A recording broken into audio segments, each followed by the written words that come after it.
La glycine, c'est une liane originaire de Chine.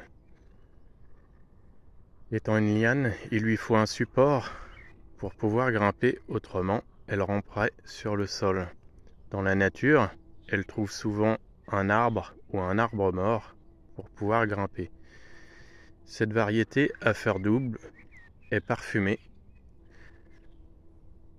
C'est une des rares variétés à fleurs doubles, la plupart étant à fleurs simples, soit de couleur blanche, soit de couleur mauve, ou dans les tons un peu violacés comme celle-ci.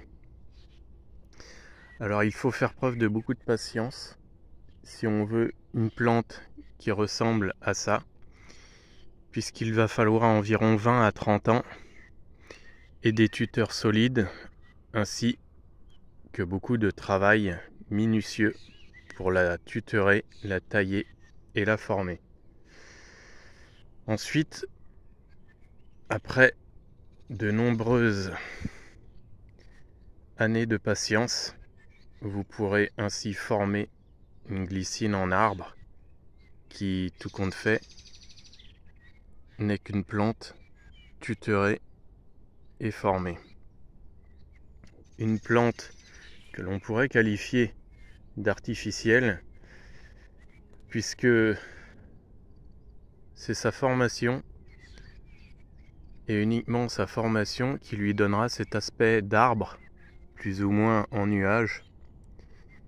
Autrement, c'est une plante qui cherche toujours la lumière et qui ne formera jamais une sorte d'arbre comme cette glycine, taillée et retaillée afin de ressembler à une sorte d'arbre pleureur, surtout au moment de la floraison.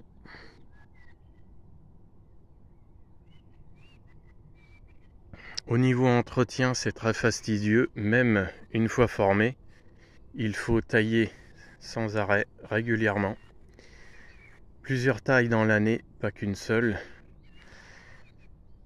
On peut en compter environ 4, 5, voire 6, sachant que les glycines sont des plantes qui poussent très rapidement.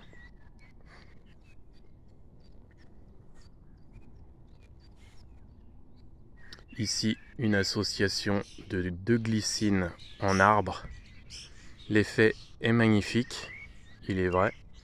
Par contre, la charge de travail pour obtenir ce résultat est vraiment fastidieux.